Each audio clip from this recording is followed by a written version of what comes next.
Bienvenidos at the very first episode of the Yo Soy Lucha podcast, representing all your lucha libre needs, cultures, Mexico, Puerto Rico, all these Spanish Latinos coming together to represent, to bring to you the world of lucha libre. I am your host, Juan. You may know me as Diamante Negro, known in future LLU, many other promotions, but I'm here today to talk to y'all and present to y'all what lucha libre means to me. And what better than to bring on my first guest, a fellow luchador, a fellow raza member, ladies and gentlemen, Johnny, aka Peligro. How you doing, man? Que lo que, mano, que lo que. Gracias a Dios por estar aquí, mano. It feels real good to be here in your first ever Lucha podcast, man. Heck yeah, man. I've been telling you, man. I want to bring the lucha community up in the call, in the call association, all this call. Oh, yeah. I agree with you. And I'm telling you, man, there's not a lot of lucha libre calls out here. But it's good to see that, we still got some representation up in here. Claro, man. Like, to be honest with you, like I said, like, I've come from nothing in 2017 and to, like, in 2019 to be introduced to Lucha Libre, to Jin Cruz and Orion Thorn, which outside character. Like, legitimately, if it wasn't for those two, I would never be Peligro. Ever. Yeah, that's good to hear. And it's a funny thing, man. It's funny how we got to meet each other. Like, I don't know if it was you or me. We just kind of, we saw each other. You saw another person with a mask. You're like, hey. Yeah. Like, it's just that my friend, I think it was Charles Storm or somebody else. Like, almost everybody, they tell me that I'm the only luchador in call. And I'm just there like, oh, seriously, like, that's cool. And then when I was looking around through Twitter, and then I saw an old post from you of an arena of RLL, and I was just there like, wait a minute, hold on. So I clicked on the profile, and I look at your stuff, and I'm just there like, dude, why isn't everybody following you? Like, why isn't everybody recognizing you? What is going on? Like, damn, like, I gotta meet this dude. So, pretty much here we are. Like, legitimately. Yeah, I mean, you're, like, just getting to know you, man. You're a really cool dude. I mean, you're imaginative. You got some creative elements, dog. It's pretty dope. And like you said, like, to be honest, like I said, I fell off a couple around this time. Learning the whole 2K system of simming.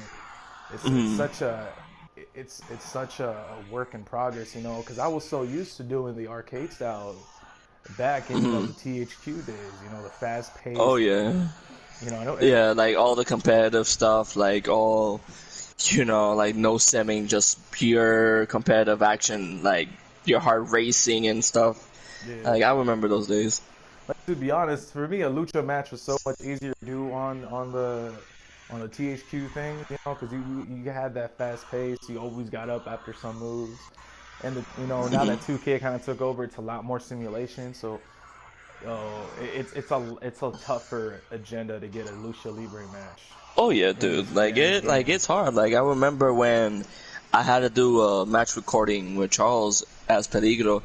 I remember thinking to myself, I'm just there like, damn, I gotta be literally on pace with everything that I do, with springboards, going to the top rope and all that stuff. Like, it's legitimately really hard to control. Like, it really is. It's just a learning process, man. You gotta get out of that. Oh yeah. That fast-paced mentality. It's like, now you gotta slow down. What move do you want to do? It's crazy, man. Yeah. It's crazy.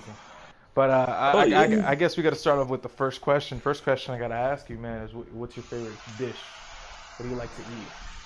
The Boricua edition, arroz blanco, habichuela, y carne. Like, to be honest, chicken or pork chop, or should I say in English, rice and beans, and some meat on there. Like you can give me fried pork chop, fried chicken, like, just basically any type of meat, and I'll be eating just happy, Like, especially with tortillas on the side.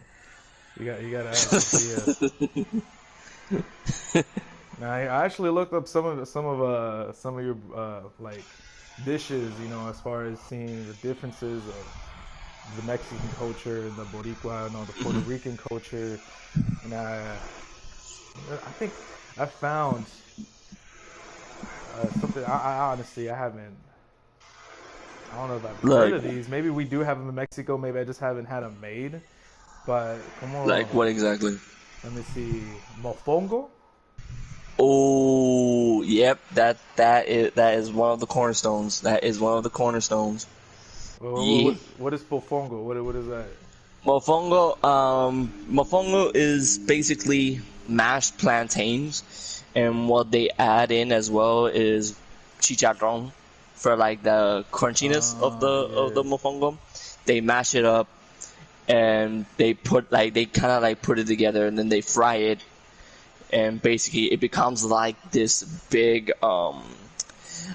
circle of Yeah. plátano, and you take a bite of that with any carne frita. Sometimes eat it with fish, and pretty much it. That's how you eat mofongo, I mean, and also buy ketchup. it So looks yeah, good, man. I mean, from the pictures that I'm seeing right now, man, it looks like a nice little like they made it look all elegant though, but it like looks like a nice yeah, little like a lot of restaurants here in Viejo San Juan, like they make it really elegant. Like it's really cool.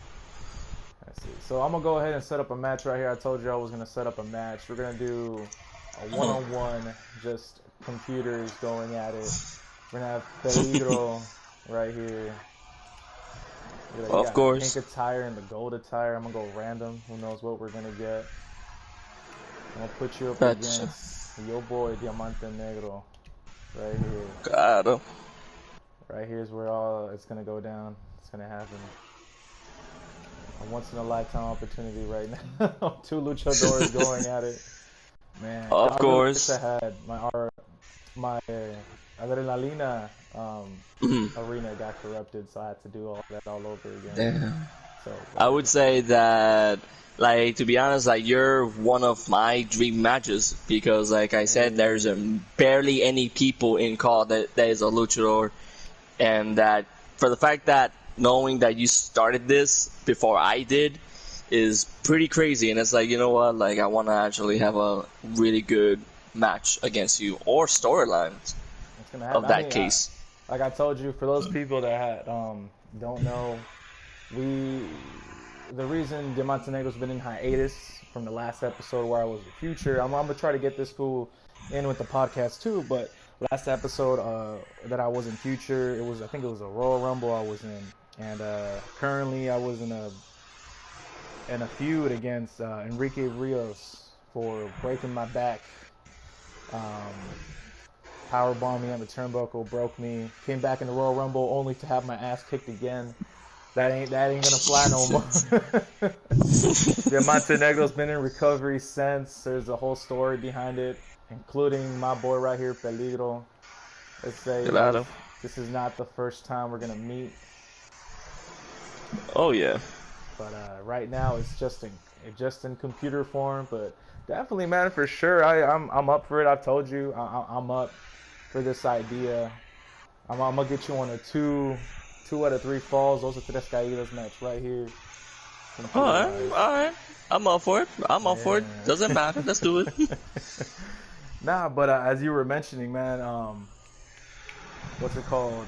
Yeah, like it's definitely something that's gonna happen. I do want to do a match with you eventually.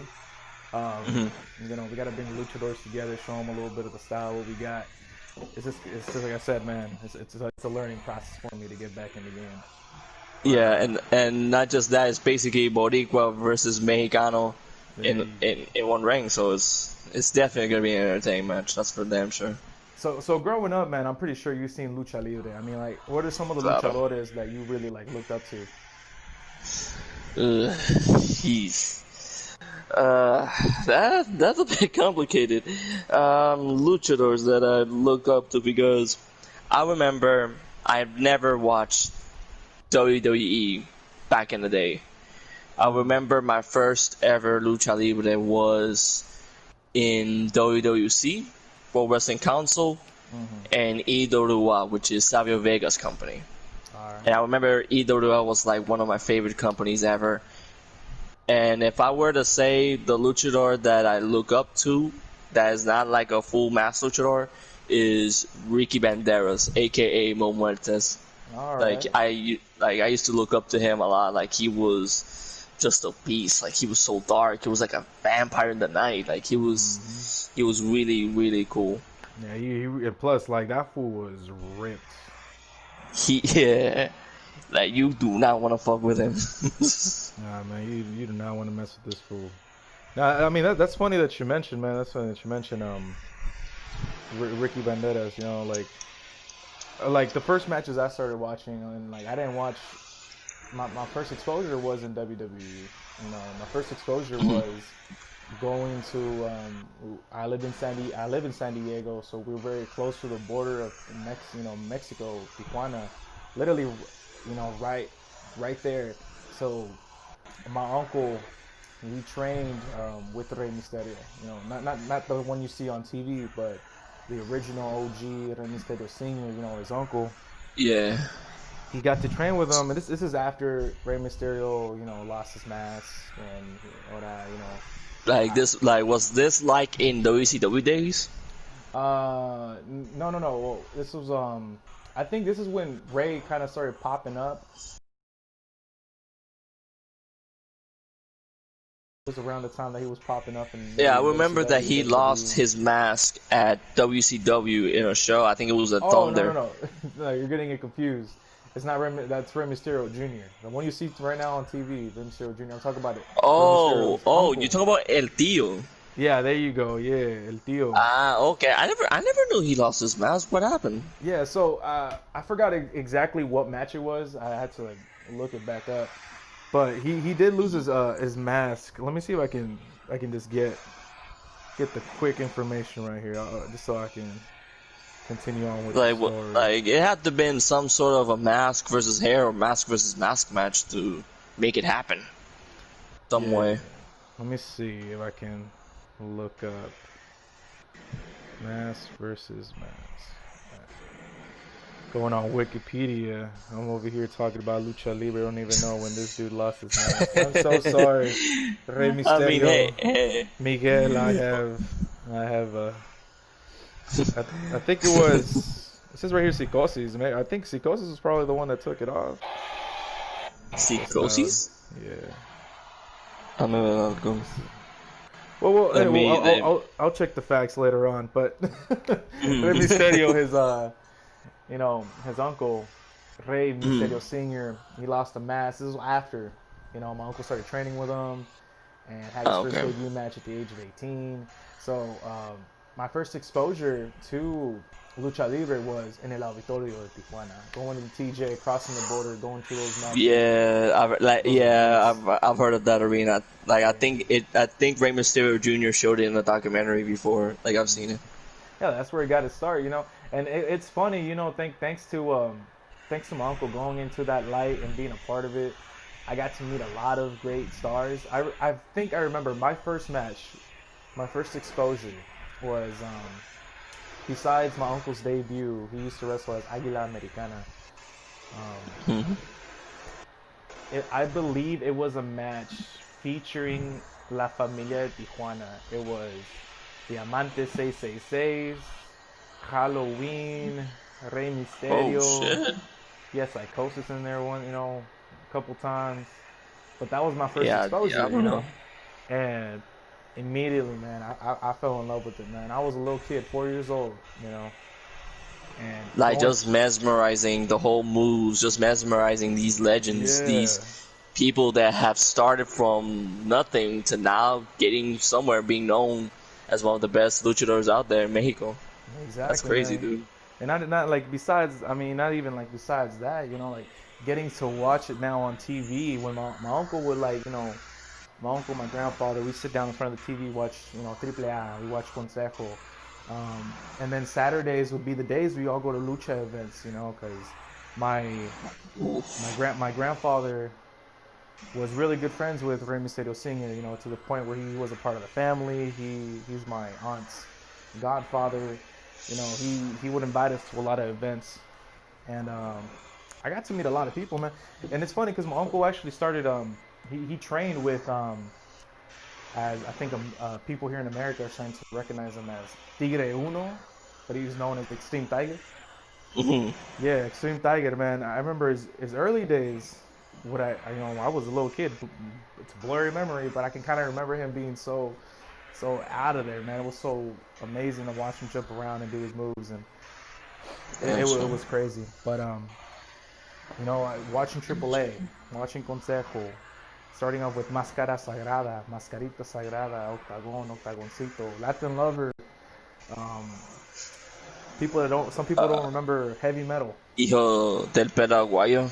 There you go, Hijo de Perro Guayo, and his old, Hmm. still wrestling kind of days, Um, Yeah. Tinieblas con el que bonito, and shit. Like, growing up with all that, dude, it's crazy. Like early Juventud Guerrera, dog. Seeing Dude, freaking Hoovy. That's one of my Hoovy, favorite luchadors in man, the the ECW days, man. the The juice. juice. That's That but fool like has. right now, my current, like, sorry to interrupt, but my favorite current luchador to this very day is hands down, which sadly he announced that he's gonna retire by the end of this year. Mecha Wolf 450. I Oh, remember, he's retiring this yeah, year. yeah, he said he was gonna retire by the end of this year. Damn. Yeah, like no, like that, like it was upsetting, but like I understand for where he's coming from. Like I remember a friend of mine from Puerto Rico, like he also likes wrestling. I Mhm. remember he sent me a YouTube video of Yeah. a match that happened probably around 2014, Yeah. and it was a tables, ladders, and chairs match in World Wrestling League. I think this happened in the San Juan Coliseo Arena or somewhere in Bayamon. And I remember I watched this guy that wasn't Mecha 450 at the time. He was known as Mr. 450, the last of his kind, Mhm. going for that Dragon Ball Z type of gimmick. And Mhm. just watching this guy do all the moves, just watching this guy going through all this crazy stuff with TLC, and I remember looking at this guy and I said, this guy's gonna be something. This guy is gonna be one of those top stars in Puerto Rico, hands down. Like he will be everywhere, like in Japan to Mexico, and I was kind of right, and I was right, to be honest. He went to Japan, then he went to Mexico, and Mexico is like his home now, basically. Yeah. Like, eso tuvo el super cabrón, and I had the privilege to actually go to a wrestling event that he was a part of with Ricky Banderas in a hardcore match. And to be quite honest with you, dude, like, it's a humbling experience just to see one of your favorite wrestlers wrestle in Puerto Rico. So it's a humbling experience. Nah, I mean I gotta say, man, that experience is shared, bro. When you get to look up to somebody and finally get to see him in person, dude, it's a whole different atmosphere, man. You can't help but to like Even geek out a even little if bit. it's on ringside, like in ringside, that was the most crazy shit ever. Like I brought the Yeah, ringside arena. I'm just there like, yes, let's go. Like I true. was so freaking ecstatic that night. See that brings up a story. See, that brings up one of the stories too. Like, um, my uncle. See, this is all thanks to my uncle, man. If my uncle didn't get into the whole lucha libre scene, if I didn't, I would have probably never done and met the people that I've met. But thanks to him, one time he was going to an event in Tijuana, and he was in charge of driving. And the two people that he told me, he's like, listen, we're gonna pick up these two guys. I don't want you acting weird. And I'm like, who we picking up? And he tells me, he's like, Mystico and Dragon Lee. And I was Fuck. shook. I was like, Mystico and Dragon Lee. He's like, yeah, Mystico and Dragon Lee. I'm like, okay. I'm Ah, like, I'll well, try to calm down a little bit because I've been a big fan. I've been a fan of Dragon. Dragon Lee is amazing to watch. I mean, I know a bigger dude, fan. he's the most talented in He's Ingo got Benam. it, man. He's doing so good. I like his style. I like his mask. I like his attire. It's so, oh my gosh, his I would mask is I would so see freaking cool. Peligro as Dragon Lee, like in his move style. Like I just love it. Like he's just so damn good. Like in the ring. Like seriously, he's one of my favorite wrestlers out there. Yeah, Well, luchadors to he's be good, man. more Like I'm a specific. fan. I can name a bigger fan. You know, my homie Julio, he knows everything about Dragon League. I think he knows a lot more lucha than I do. But when he told me, he's like, yeah, we're picking up Mystico and Dragon Lee. I'm like, all right, let me calm down. So we arrive at the Fuck. place, you know, and here comes Mystico with his wife, and his wife looks beautiful, you know, and they're you know they have their mask on, and then Dragon Lee comes in and has his mask on. We put his I'm over here like, hey, let me help you with your luggage, you know, like I put it in the trunk of the car for y'all. I got you, you know. I'm over here trying to be extra polite, and it's funny, like Like I, as soon as you get in the I could car, just imagine like you just legitimately like I could just imagine like like your insides is just jumping up and down like if you're a little kid watching Lucha dude, Libre. dude. And it's weird because it rarely happens to me, you know, because I grew up watching a lot of these people. I grew up watching like Damian, Halloween. Now when I see Damian and Halloween, I'm like, okay, cool, you know, they're legends, you know. But I met you, I've talked to y'all. Going on the same thing, I've met y'all, I talked to y'all. Like, I'll geek out a little bit, but it won't be like you know. But these are people that I've never met. I've seen them on TV, you know. I see what they Yeah. do, and now I finally get to meet them, you know. And I'm like, this is crazy. So I was being like the most, you know, y'all need waters, you know, like I mean massage, you know, like just trying to be extra, you know. So as soon as I got Yeah. in the car, just like I get to see their faces now, you know, this is crazy. Um, and it's funny. I will not forget this, dude. I will not forget. Dragon Lee is the most. That fool is young, and I keep forgetting that. You know, he's young. The first thing he says once we get in that car, and for those of y'all who know, for those of y'all who don't know, I'll explain.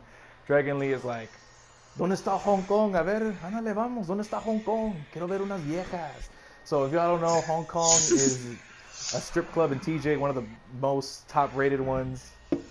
So Hong Kong. he's like, ¿Dónde está? He's like, so, ¿qué vamos a ir a Hong Kong a tomar o qué pedo? A ver qué. Like, and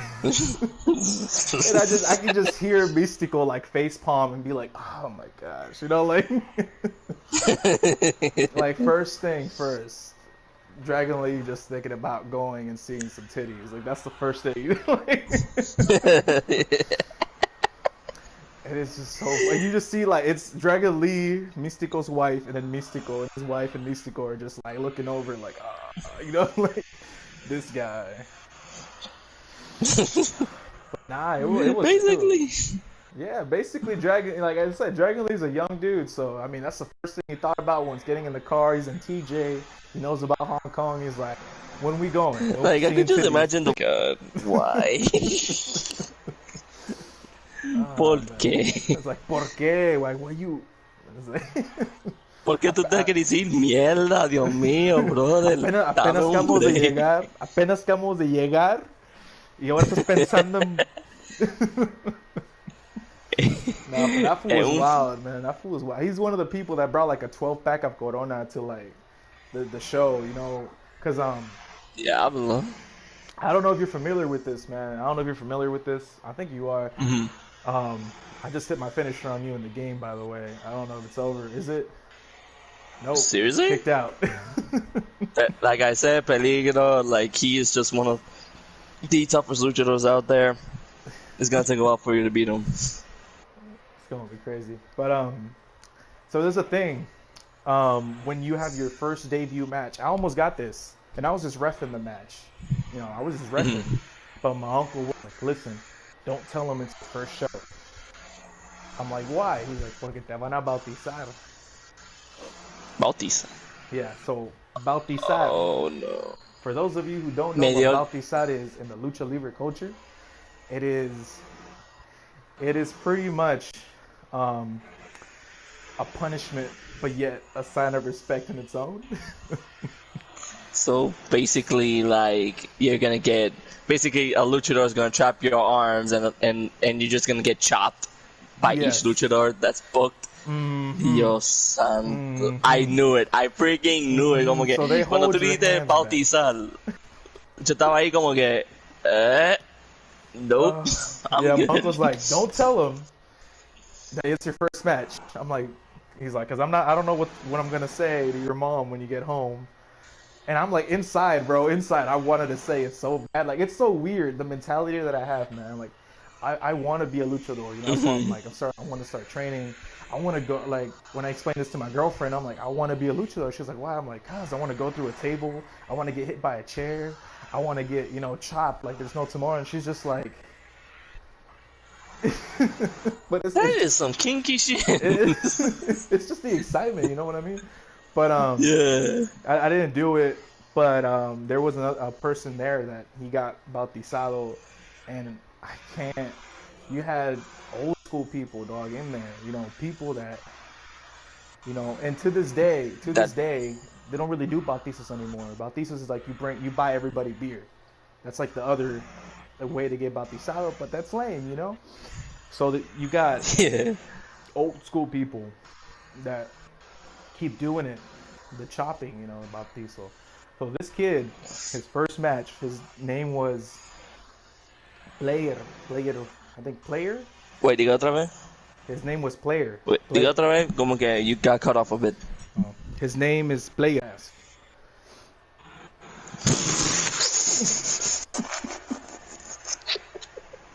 I kid you not. I could just imagine like like the face of the mask. Like you could just see the buttons. Yeah, you could, man. It was all there, dude. It was just an N64 controller Oh my! as a mask, and his name was Player. I kid you not. Player, Man. like if you're still luchando por ahí en Mexico, dude. I gotta look you up. Like, that shit is funny shoot, to see. Peligro with the win. I just saw over the stream right now. Ooh. Man, that's gonna hurt my reputation, man. How could you? I'm telling you, man, Peligro. Like he's a tough luchador. Like don't underestimate. I'm gonna have him bautizado later on, dog. This is gonna happen. I've been bautizado por mi abuelo. So this fool, right? Player, skinny dude. I'm talking about skinny, man. Mm-hmm. Like he just broke into the business, basically. In the locker room, man, you have Diamante 666. You got Halloween, Místico, Dragon Lee, Octagoncito, Mascarita Sagrada. Okay. If I remember correctly, we had Pentagon in there too. Like you had some really good like old school wrestlers, some new school, but and the current yeah. Literally. So the way this fool got chopped, man, oh my gosh! I remember the sound. Damian 666 did not hold back. Halloween didn't hold back. Oh my god! I could just imagine like you've been in the, like you could be a luchador, you could be a wrestler, like you could be doing this for as long, like let's just say like you're what, like 57 around that age, and you're still wrestling to this day. I could just imagine the palm of their hands, like it's not like how it used to be. It's not soft, like it's just rugged. And just to get chopped by one of those legends, dude, like I don't want to ever feel chopped by a legend because it's that scary to me. Dude. That's why, like, my uncle would tell me stories, man. Like, when he got bautizado was when he graduated from Rey Mysterio's class, and he told me, dog, it was everybody in the classroom, including Rey Mysterio, including he invited some people. He got chopped by everybody. I want to say a total of maybe like 10, 15 people. He got chopped straight up. And at the end, what Rey Mysterio would do is he would pour tequila to make it sting. And that was your bautizo, getting chopped. tequila, and you're done. Boom, bautizado. Bautizado en el nombre del Padre, el Santo y el Espíritu Santo. Amén. El nombre del santo de Blue Demon. Amén, tú estás bautizado. Ahora tú estás listo para lucha. Órale, sí. Y tú estás ahí como que... You're dragging yourself out of the ground like, damn it. Oh, man. Why do I agree to this? My uncle's just like, and he tells me that story every time, dude. My uncle's the same way, man. He likes the roar of the crowd. You know, he used to be a rudo, and now he's a técnico. You know. So, Yeah, he loves I it. remember. Oh, Like I remember back in the day. Way before I was Peligro. Like I remember I used to be kind of like a nobody. I started COD like in 2017. And I remember that, like, back in the Little Big Planet days in PlayStation 3, that's where I made everything. That's where I made my character. That's where I made my background check. Everything. Like, including my friends, like Antonio Richards / Chris Steele. And pretty much me and him, we've made everything. I got everything prepared. I never made a face texture because I never knew that you have to do that in call. I never knew that is so important in call. So I made my little research, and pretty much like around mid 2018, I met a guy named Ryan O'Reilly. Yeah. Like that dude, if it wasn't for Orion O'Reilly, they would never be like a good Johnny Hazard. I would never learn how to make face textures, including Orion Thorn. Like outside of in character, I can say this with all honesty: in character, Peligro and Orion Thorn, they're not buddies. No son hermanitos. Ellos son enemigos desde el último, básicamente. But like outside of that, Orion Thorn to me, he's like a brother to me. He's like a big / little brother to me, because there are times that I need help with a face texture problem. He will always hook up with me. And when at the time that I kind of knew that if I keep up as Johnny Hazard, I wouldn't get much of exposure because I just didn't know what to do. Like, there were so many shows that I wanted to be a part of, but they never ever gave me an opportunity. They never ever basically gave me an advice to move on forward. And that's where I met Jen Cruz through Elena Brooklyn, which, by the way, big shout out to Elena Brooklyn. Seriously, because the whole Finesse series, if it wasn't for that, I wouldn't even be here as a person.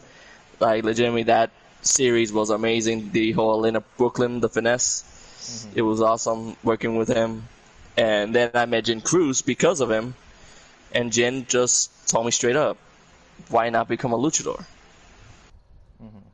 And I'm there like, okay. And I kind of went for the luchador route. I kind of went for like Raul Mendoza type look, like without the mask.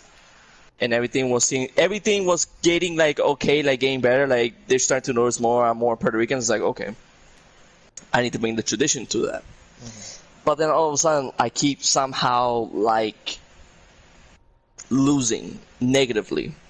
And I'm just there like, what is going on? Like, why am I being treated this way? And then that's where I asked Jin, like, I went as a luchador. And he's like, nah. You gotta wear a mask. And I'm there like, but I don't know how to design mask.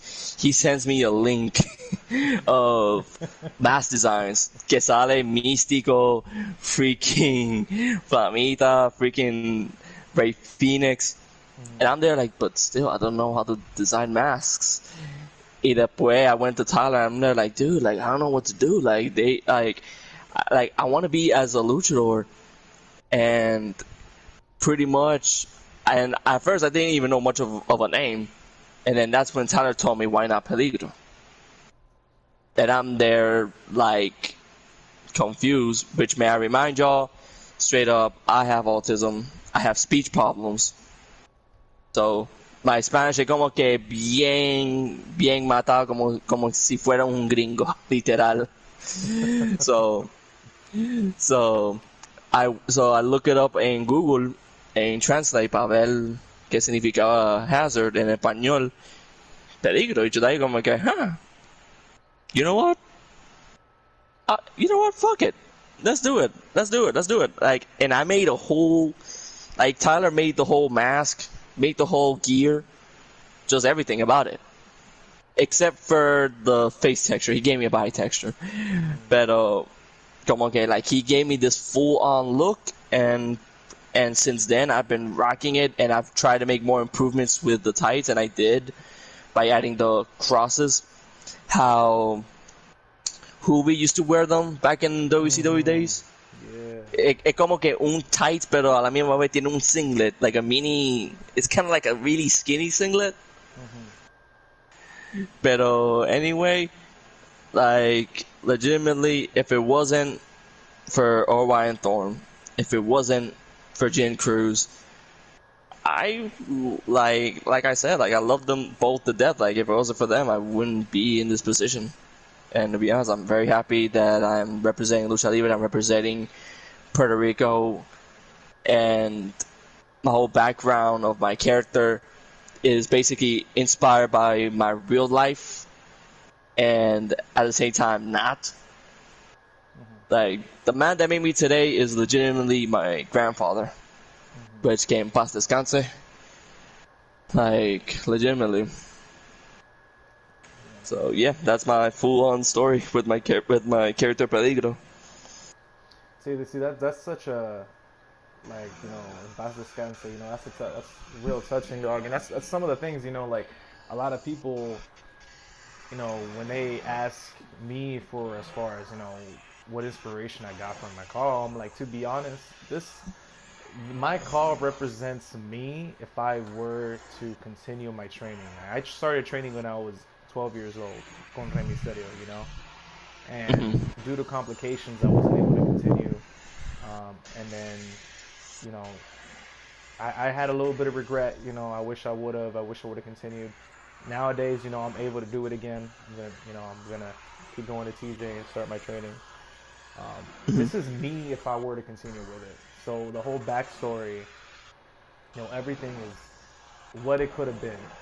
And, you know, just as for you, my grandfather was a big inspiration too. My grandfather made me, you know, in the same sense. Me, you know, my grandfather, but he made me who I was today, as far as, you know, keeping your family close, and, you know, always being a hard worker that you are. Continue on, and, you know, keep fighting for what you want to do. Don't let nobody tell you can't do it.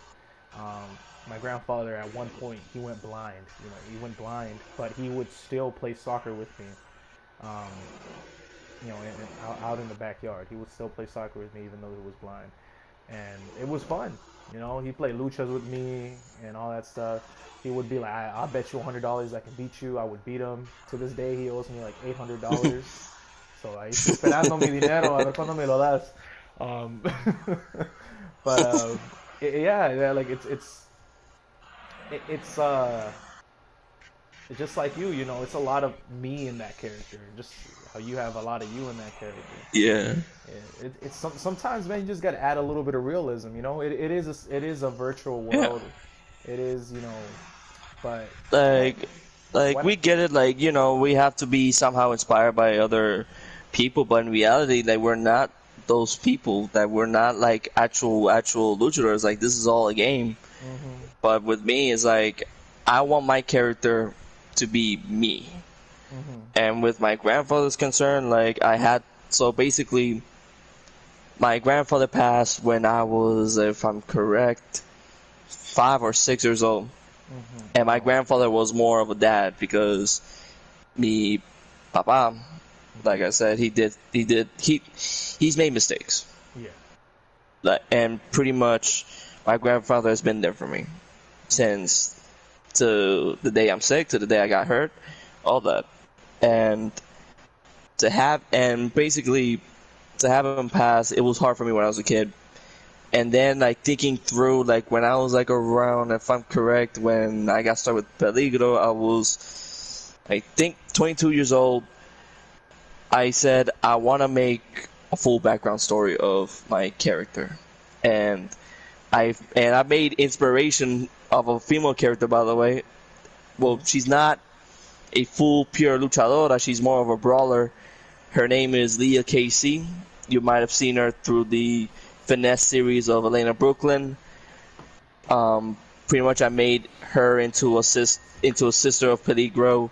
My grandfather, well, Peligro's grandfather is a luchador legend that goes by the name of La Furia Numero Uno. Inspiration was the Invaders. Back in the day, they have Invader Numero Uno, Numero Dos, Numero Tres, I think Cuatro. Not too sure. But I had inspiration to that, and pretty much, yeah. I just moved on. I just moved forward. And since then, it got a lot of attention. And you mentioned like your grandfather passed when you were like, you said 5 or 6. Yeah. That's not a lot of time with your grandfather, man. That's Yeah. See, like same situation. My father, he had to be sent back to Mexico around like when I was like 3, 4 years old. Damn. My grandfather didn't pass away till I was maybe like 12 or 13. But yeah, like it's just like it's nice to know though, like as in your case and in my case, we had a grandfather that was like a father to us in a sense, due to Yeah. But man, I'm pretty sure that must have been rough for you at the time. I mean, being so young still, but yeah, like, and I just thought like having to have like autism. It was like it was really hard because it was like I'm confused on what death is. Like I didn't know what it is until like I grew around 7 or 8. That's when I started to understand what it is, and I just somehow moved past on it and just thanks to my big brother and my mom especially.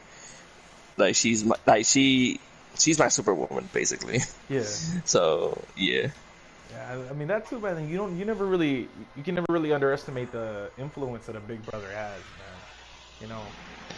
Especially for like a youngin. How far apart are you and your brother? How can I explain this? Basically me and my brother we don't have the same dad.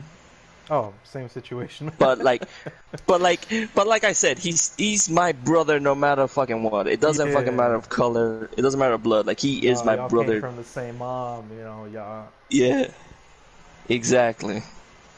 So it's like I love him to death. Like he made me into a man that I am today. He made me mature to be that I am, and my mom included, and my grandmother included. Like they're the ones that I'm here, Your grandmother feeding you all those, what were they called again? We just talked about the Puerto Rican dish. Well, at the time, a mí no me gustaba mofongo. I didn't like mofongo, but now, like growing up, like now, like I'm a real picky eater. That's the problem. I'm a real picky eater. Like I hate eating something so soft, something so like I just hate eating it. I don't know why. Like it's like the texture of it. I just hate it. But eating mofongo for the first time, knowing que tiene chicharrones, you know what it is? Yeah, chicharrón, yeah, pork rinds. Yeah. Like knowing that they have pork rinds in it, that makes it kind of like soft, but at the same time a bit crunchy. So es como que bien gufiado, and I really liked it. And to this day, one day I want to eat mofongo. One day. Nah, dude, the chicharrón is awesome. See, I like it when they're crunchy because my grandma makes like tacos de chicharrón, like tacos al vapor, but they're like with chicharrón, with chile verde. I don't like that mushy. I don't like it mushy, man. For some reason, just having it like. Oh my god! Like, it's like I'm looking in the mirror. It's like I'll eat it, but I don't like. I prefer it crunchy. I don't like the mushy chicharrón. Like it's just weird, Yeah. The same thing with like. For the longest time, dude, when I used to eat menudo, I never knew what the meat in menudo was for like the longest time. So when people would Hmm. ask me what's in menudo, I'm like, well, like little elotes and carne. They're like, what kind of carne? I'm like, I don't know where it's from. Like, and then like recently I found out it's just literally like stomach. It's friggin' stomach and gut. That's what's in menudo. Oh And I was God. like, well, I mean, meat is meat, right? Meat is meat, but damn. Like I said, I'm real picky eater. Like if you tell me if it was either a stomach or fucking, I think I hate like okay. I'm not much of a fish lover, but I like shrimp. Que I got you. cuando está empanado y que está frito. I Yeah. like it. The first time I tried it, it was in Longhorn, and since then, I loved their fried shrimp because they're really, really good. But other than that, like just eating como que pescado así, knowing that their eyes are open and shit, I cannot eat it. Oh, me neither. I can't. I I cannot. can't. No, I remember one I time can't. I went to a restaurant in TJ and it was Mhm. like atún. I was like, oh yeah, I can eat atún. You know, it's just tuna, canned tuna with like some mayonnaise. I can eat that. They brought me a whole freaking tuna fish with the eyeball and everything. I can't eat I would have been like, nope. A me largarme pa'l carajo, como que a mí no me gusta este atún. Adiós.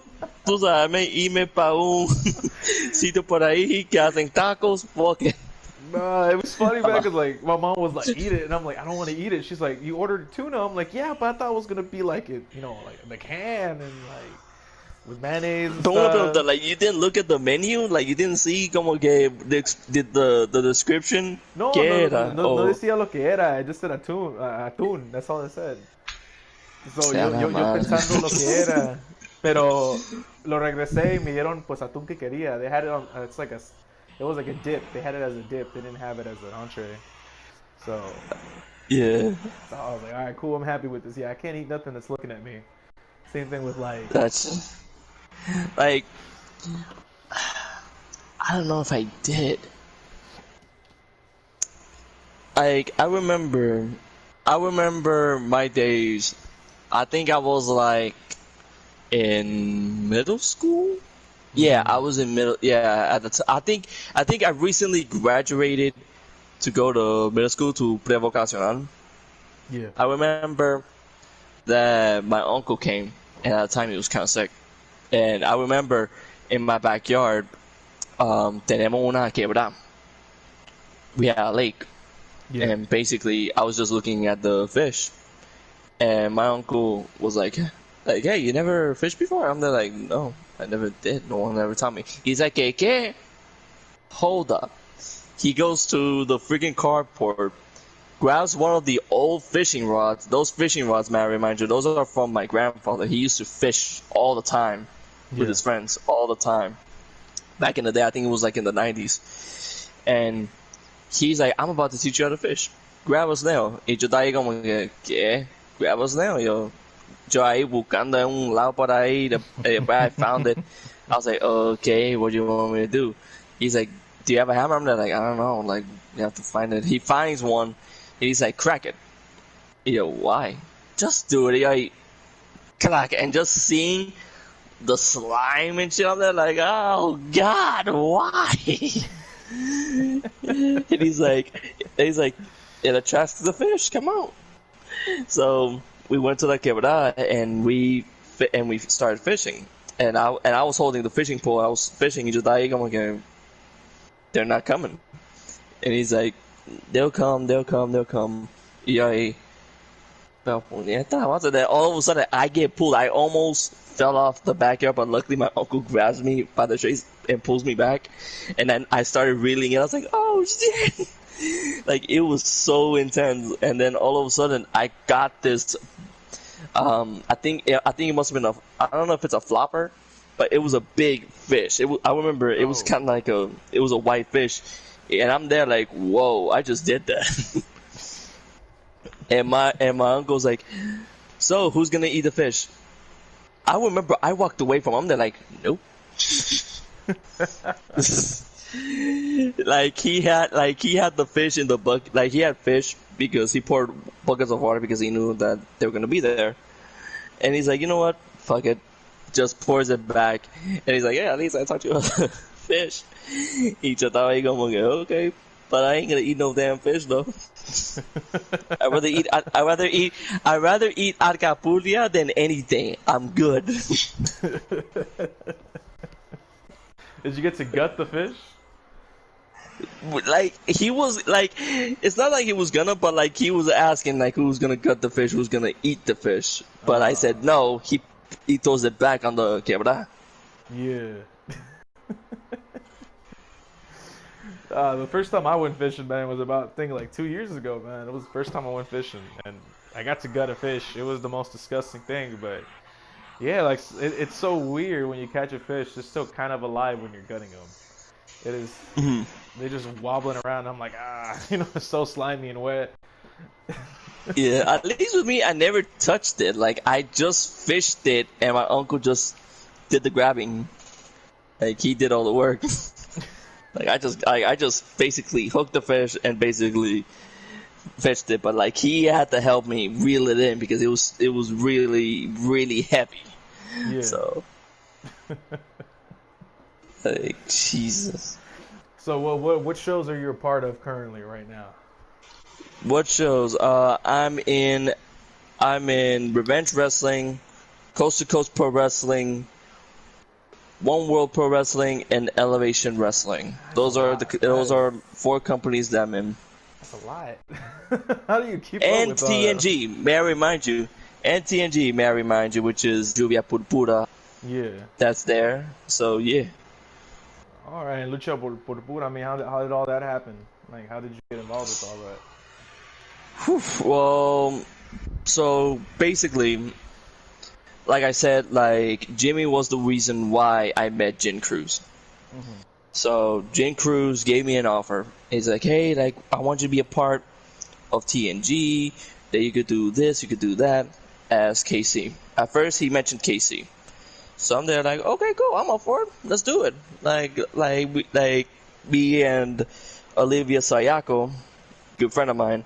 Yeah. We did a tag team. We did a team called the Asylum back in Revenge. Like we're like basically the Ruby Riot Squad. We're like the Riot Squad if they were booked really good in WWE. Yeah.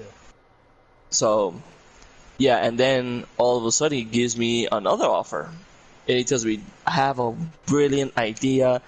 It turns out that I have a luchadora that goes by the name of Julia Purpura. And I want you to be the manager for Lluvia Purpura. And I'm there like, oh wow, this is amazing. Yeah. I'm in. Like fuck it. Like first male to step foot in a full women's company. Fuck yeah, I'm in. So I went in, and I remember that I needed to meet the person who's Lluvia Purpura. I met Lluvia. And all I can say, he's a real cool dude. Like, he's a really nice person, to be honest. Like, he's really nice. And pretty much, I'm happy that I'm working with him and to move things forward, man. Like, I can't wait to work with. I mean, so just representing Lucha Libre as a whole. I mean, so is there any future plans for you? Like, I mean, what's next for you right now? Like, what do you mean? Like in TNG? And anywhere, man. I mean, what's the next expected thing out of you where people can? Well, out of all the things, right now I'm currently the Revenge first ever undisputed champion. All right. My hopes is that I get to be booked very well. I get to be booked as a really good babyface because I'm, like I said back in the day. As Johnny Hazard, I was more of a rudo, a guy that just wants to hurt people and just does not give a shit about anybody's well-being, basically. And with Peligro, I just wanted to be as babyface. One world. I want to hold the prestigiousness of the One World Heavyweight title one day. because like I wanna make history to be the first ever luchador to hold such belt like that. And with Elevation, hopefully I get a good opportunity to be a champion there. And for Coast to Coast Pro Wrestling, I want to go after that international world title, and I want to represent Puerto Rico as a whole, not just as Lucha Libre, but as a whole country. So there's a lot of things that I want to make it happen. That's good. But like, how do you manage to be in all these shows, man, and still like Well, with me, like I said, like it all depends. Like just text me. Like I always tell them, like if you ever need anything about my character or a voiceover or anything, let me know and I'll do it. And I'll simply do it. Like it's not that hard, to be honest. At first I thought it was gonna be extremely hard, but then looking at it, it's like, whoa, this is a bit easy, like I can do this. Like I don't mind. just like scheduling. You gotta like really... Yeah, it's scheduled. Yeah, like I have to really schedule what I'm doing. So yeah. Like I barely got you for a little bit doing this right now. Already working on more stuff. Yeah, man. I mean, I guess just another question. I mean, is there something about Peligro that people don't know yet? Like, what is something about Peligro that you want to share? Not as a character, maybe as like something that you're just Peligro. Well, as a person, Peligro, I don't know if people would know this. I've told this many times before, not just in this podcast, but some podcasts that I'm in. That Peligro and Leah Casey, they're both second generation superstars to their great grandfather, known as La Furia Número Uno. Quite doubtedly one of the best luchadors in San Juan history. That's for one thing that I want them to remember by. And also, they were trained in a dojo that is labeled as Revolution Council de la Lucha Libre, which it was once a wrestling company, but it turned out to be La Furia's dungeon, that's where it was trained by. That's where it's trained by Peligro, KC, Hayashi Kimura, and Julia Purpura. That's where the magic happens. And as a person, I'm gonna say this: Peligro in the ring, he's one of the toughest luchadors out there. Like, you can knock him down, but you better make sure he's dead, because he's gonna slowly get back up. Because he wants to make a promise that he wants to bring the quality of Puerto Rican Lucha Libre, and not just the quality of Puerto Rican Lucha Libre, but Lucha Libre as a whole. That is his mission. And so, as far as luchadores in the community that you know of, what other luchadores have you in the community have you talked to, or have you had the privilege of have I fought against? Fought against, or you talked to, or you had just kind of got to know them? Have I fought against? Because I know there's a few in there. I know there's El Miedo. There's what's it called? Well, in COM, I have not fought a luchador. You're literally the first ever luchador that I've heard and that I want to fight against. That's about it. Like, if there's any luchadors out there, come to think of it, Juan El Magnifico, he is a luchador, but he just doesn't wear a mask. See, that's the thing. I just want to state this real quick, because I posted a Twitter tweet a while ago about saying that wearing a mask and having your hurricanrana and tus tijeras and all this flippy stuff doesn't make you a luchador. And I got some people that like it. Some people ask me what a luchador is to me. I have no problem with people having lucha cause in the community. I really don't. If anything, if you love lucha libre, you watched it, you enjoy it, you grew up watching it. By all means, you want to make a character, do it. I have no problem with it. I really don't. I It's just the view of what lucha libre is. I mean, a lot of people think it's just flying outside to the ring, doing all this flippy, crazy stuff. Just flippy shit in the Flippy ring, shit. There you basically. go. Ricochet, flippy shit. You think that's a lot of people? That's what lucha libre is. I just hate when people say that. It's like, dude, it's not just flippy shit. It's about a story, damn it. Yeah, like we have our own technique, and like I grew up watching just like the modern the traditional lucha libre is just mainly holds. It's a lot of grappling, a lot of technician, a lot of submissions, and the difference that I've seen a lot, and this is what I stated in to some people that ask me, well, what's lucha to you? I'm like, a luchador to me is someone that holds the tradition of lucha libre. You got a lot of technician in you. Yeah, you fly out once in a while, but to me, it's always about crowd participation. If a crowd is behind you at all times, like you're literally considered to be one of the best luchadors. But if a crowd is not like with you at all times, something is wrong with you. Yeah, like you either have the crowd hate you or you have the crowd love you. As long as the crowd is there, participating, yelling at you. I've seen abuelitas, old ladies, yeah, be like pinche gordo or like shit, like like. I remember there was I remember that there so I went to a Puerto Rican indie show that basically Christopher Daniels was there. He was fighting against a luchador named Justin Dynamite, and I remember there was like this couple, and me and my brother, we were at ringside, and there was this couple next to us, and I remember this chick at first, she got bored. At first, like it was no biggie, but then like once like the match picked up, like she went crazy. And I remember me and my brother, we looked at each other, we're just there like, first time, I guess.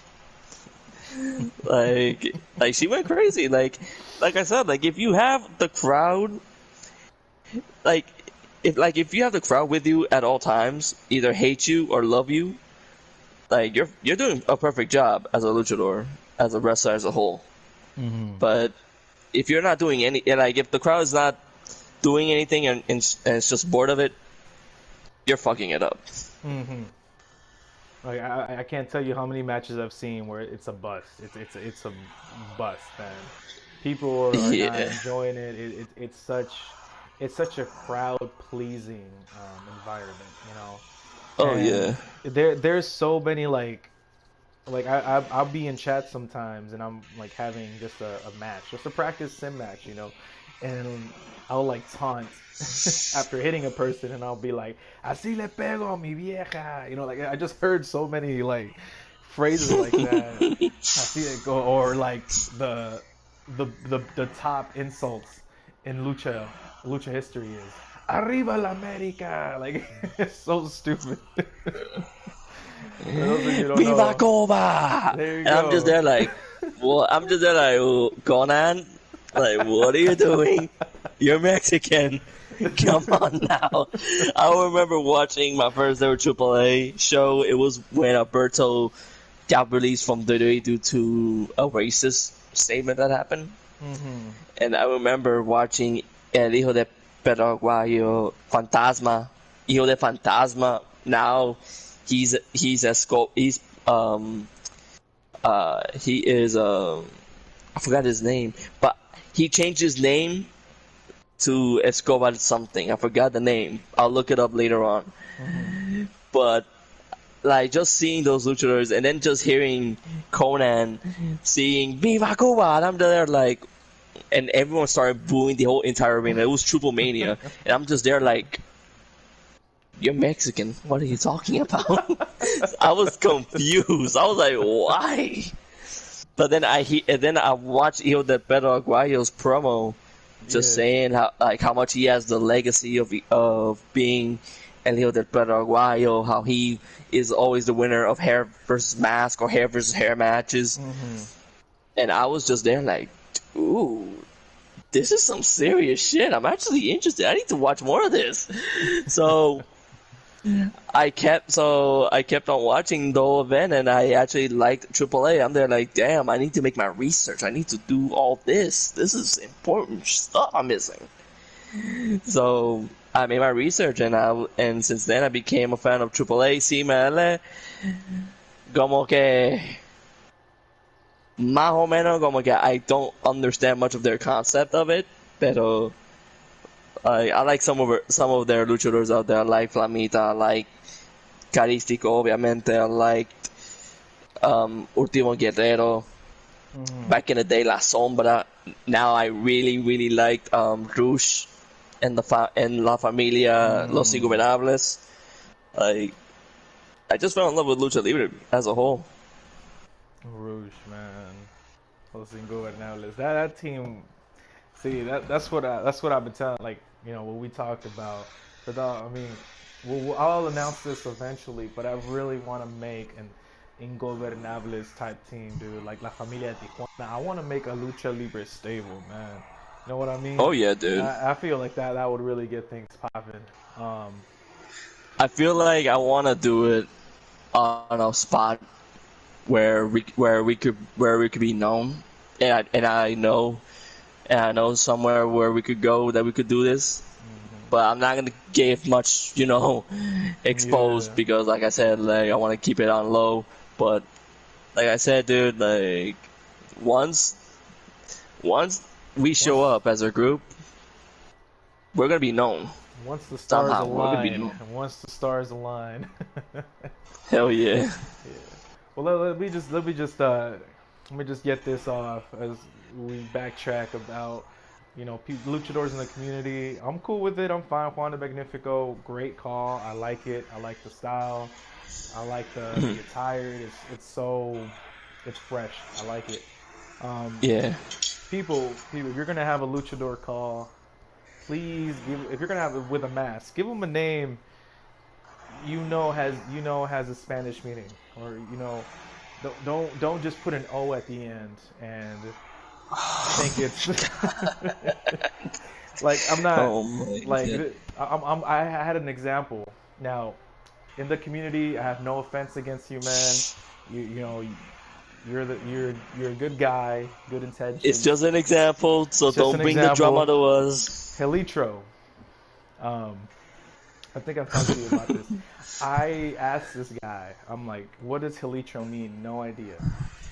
I looked it up in any Spanish dictionary, in the language. I feel like litro, it sounds like a part of a freaking faucet or something. I think this is what I found out. So I looked up Helitro, okay? And I look it up, and it's, you see YouTube channels of this guy and everything. It's cool. When I look it up in the Spanish dictionary, it is nowhere near. There's no such thing as Helitro in the Spanish language. When you look it up as a separate word, hell. Oh, Helitro. Wait, what? Say again. When you look it up as two different words, hell y litro, it's literally a liter of gel. Like just a big. I was gonna say that. I was like, wait a minute, litro, liter. What the fuck? Also, ring announcers, please say the name for correctly. For the love of God. El Miedo. Pronouncing. El Miedo. Great name. The mask. I feel like he could do a lot more with the mask. But, I remember. Okay, like this is no shade. Like I said, Wallace, like this ain't no shade. This ain't no shade. But I remember when I was in the triple threat for the undisputed title. I remember that he would say Peligro, and I'm there like, wait, what? So I'm there like trying to watch the match. I'm there like, okay, let me watch the match, let me just do this. And I watched it, then he says it again, and I'm there like, I know damn well he's not saying pie, like as in P-I-E. So I'm there like, you know what? Let me just let it slide. Let me just, I don't wanna be shady. I don't wanna be stupid. Like I wanna be, giving him a chance. So I watched the whole match, and I watched the part where Peligro won the undisputed title, and I was so happy. I was like, hell yeah, I'm undisputed champion. Let's go! I was so hyped. And then he said, congratulations, I think it was like Peligro. I'm there like, oh, no, god damn it. Peligro is like, menso, it's peligro. Peligro. Like, come on, man. I even talked to Robert Martyr about this. I remember Robert coming to me, and he needed an opinion over a ring announcement for TNG. And he's also Puerto Rican. He's also Puerto Rican. He showed me the voice clip. I listened to it, and he said it right. Lluvia purpura. I'm there like, okay. I'm there like, okay. I'm there like, okay. You're bringing that exact accent. Like, that's perfect. Like, you literally did it perfectly. He's like, I know, man. Like, it's just like, he even agrees with me and us as a general, to be honest. Like, it's just that we hate the fact that, if we're from, like, if I'm, like, right now, if I'm from Puerto Rico, and mi nombre es Peligro, you need to say my name like that, because if you don't say the name exactly, it doesn't bring much of excitement. Like, they'll just treat him like as a rookie. I'm just there like, I agree with you. I agree with you, like, legitimately. Like, there's, like, I don't hate when you mispronounce my name, because I know it's hard, but at the same time, you gotta learn somehow to pronounce it, Yeah, exactly. So, yeah. That's the big difference. I mean, I've seen people, when I was in LALAU, they pronounced El Miedo's name as El Miado. And I'm like, that's a whole different meaning. For those of y'all who don't know, there's a big difference. So miedo, obviously fear. You're scared. When you say it miado, that means legit in Spanish. It's like you're trying to be a cat. It means miado in Spanish. People, please don't mess with his name anymore. Miado in Spanish is the person who pissed himself. And not just that, it sounds like he sounds like a bad kitten or something. I swear, he sounds like a bad kitten. The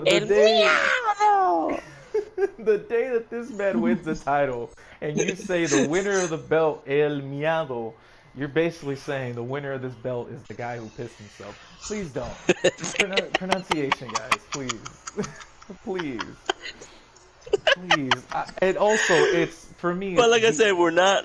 But warning, like I said, we're not doing this for drama. We're not doing this for anything. This is a podcast. We're just being legitimate. Yeah, so exactly. Yeah. And the same thing with me. Like people, for the longest time, I remember back. I think it's Lions Den. When I was in Lions Den doing that. This is back in 2014. The guy that was running it swore my name had an R in it. He thought it was Diamante Negro. Oh, sorry. He thought it was sorry. It's all good, man. He thought it was Diamante Negro. He thought it was an R at the end. I saw it on the nameplate. I'm like, oh, it's Diamante. No. Diamante. No. Don't say Diamante. Diamante. Oh my god, like, please. if I would have seen that, I would have fucking moved my chair off. I would be like, nope, I'm out. Diamante Negro, not Diamante Negro. But like, my question is that, did you like texted the guy? I did. I had to do it, but he just didn't understand, and he kept doing it. Then one time I kept judged. Yeah, so he finally fixed it. He finally fixed it later on in other shows. It was just so annoying. Okay, I was about to say, it's like, dude, Diamante just texted his damn name. Like, what is wrong with you? Anyways, it doesn't have an R at the end. It doesn't have an R. It's not. It's Diamante, not Trey. Come on, man. I mean, there's Trey Jordans, but it's not Diamante. I mean, it's not gonna happen. Anyways, I'm gonna have to call it an end here. It's past the limit, but I mean, we had a good time. I hope you had a good Hell time, yeah. man. Dude, eso fue un honor de estar en tu podcast, brother, de verdad. Like, I had a lot of fun doing this, man. Thank you. I'm gonna have to add subtitles for some people that don't understand what we're saying. Learn Spanish, damn it. Please do. I'll send y'all freaking. There's Inglés sin barrera. I'm gonna show y'all Español sin barrera, so y'all can learn some Hell Spanish. yeah. All right, guys. Anyways, thank you so much for listening. Go ahead and leave a like, leave a comment down in the section below for Share it. future episodes. There you go. Share it as well. Peligro, anything you want to plug before we head out, man? Yo, I just want to say thank you, Diamante, for having me here. It's been really, really fun. I had really fun doing this podcast. Also, shout out to Coast to Coast Pro Wrestling. Shout out to TNG. Shout out to Revenge. Shout out to One World Pro Wrestling. Shout out to Elevation. Those are the shows that I'm in. And big shout outs to my good friends, Orion Thorne and Jen Cruz. Without you two, there would never be Peligro. Thank you so much. Such a great honor to have you, man, being the first guest here in this podcast. Ladies and gentlemen, I'm going to go ahead and leave his Twitter down below. My Twitter, you already know, YoSoyLucha. Go ahead and follow both of us. I'll leave it all down in the links below. Thank you so much for listening. And as always, the Rise of Lucha Libre is here. Porque yo soy lucha, peligro es lucha, somos lucha. Adiós. Adios.